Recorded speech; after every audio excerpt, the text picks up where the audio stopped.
Well, welcome back to St Anne's here in Higher Openshaw. This podcast is really about something that came through my door this morning. We have a new publication in the area. It is called the Openshaw Gazette, and issue 1 is now available as it came through my door today. Perhaps, first of all, I'm absolutely delighted that this has been indeed put together. It's been put together by a number of local residents who seem to have got together and done this off their own initiative, and I'm absolutely delighted. You know, we say things are local to the area, but this really is. So as far as maybe Lower Openshaw to Higher Openshaw, and maybe Abbey Hill Lane down at the Gorton end of that lane, all the way through and up through Fairfield Road, this is definitely something that would interest you. It has very local news indeed. So I thought what I'd do for this podcast, for perhaps those who may not have seen a copy, just to have a quick run through of the things that are in it. It's not a very big production. It's only 4 pages, and at the moment the people have they are looking really for sponsorship to help with the production costs of this. They are sponsored, or they have a grant for the first 2 publications, which only will be 4 times a year by the look of it. But they are looking for sponsorship to help with printing and distribution and the like. So the opening page talks about Big Mac and a new job, please. And it's talking about the new drive-through McDonald's, which is being built on Ashton Old Road. There is also a photograph of an artist's impression of what the final building will look like. And it talks about the jobs that are being... there will be 60 brand new jobs to do with the McDonald's there. So, there is other things. There's a story about Davy Jones, a member of the Monkees. I didn't realise that he was actually born here in Openshaw. Where was he born? On Leamington Street, December 1945. So there's a little article about him. There's another article here about fighting the New Year flab. It's funny for me.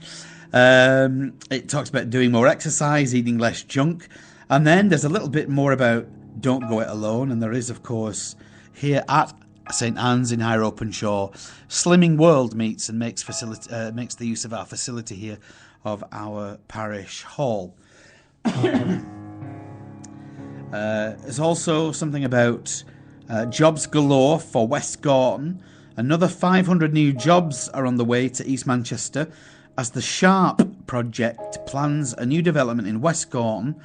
The multi-million-pound project will bring more growth to the region's TV and film production industry. So if you're looking for a job and you don't know about that, keep your eyes peeled.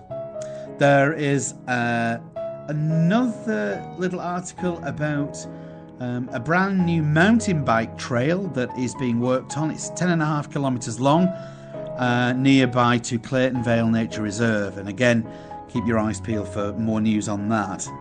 There's also news about, of course, the Metro Link, which opened from town to Droylsden on the 11th, yesterday, and it tells us about the 8 new stops involved. That's New Islington, Holt Town, the Etihad Campus, the Vela Park, Clayton Hall, Edge Lane, Cemetery Road, and finally Droylsden, with obviously the hope that in the very near future that will be extended all the way to Ashton-under-Lyne.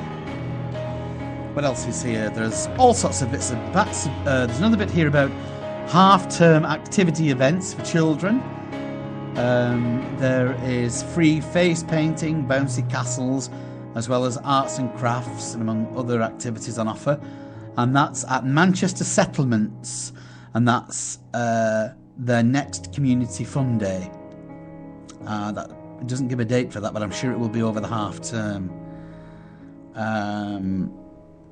There are winter-themed events, including free refreshments, which will be held on Wednesday, the 20th of February, and that's from 1 till 4 o'clock.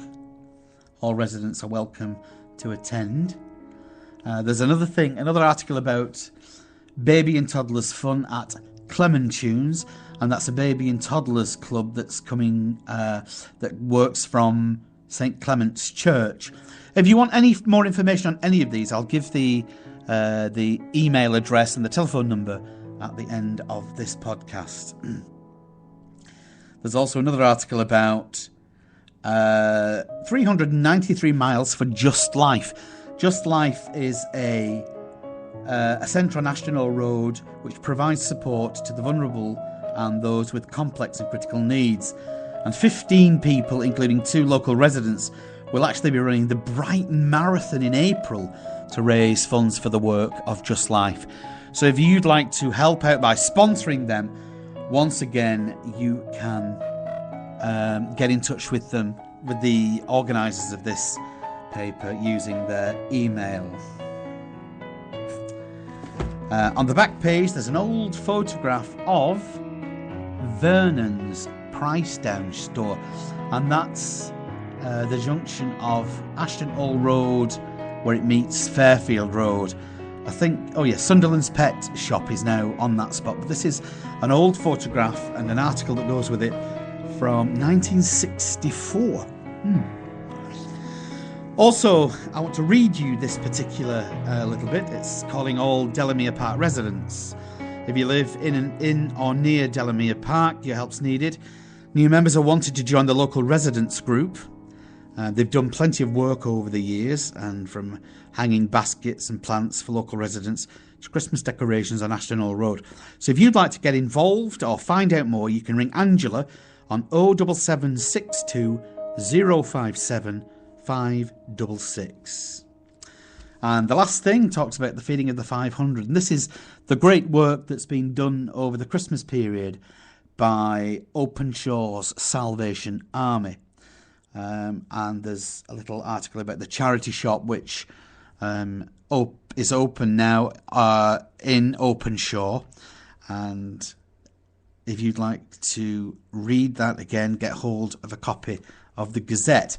So they have a Twitter account and a Facebook account.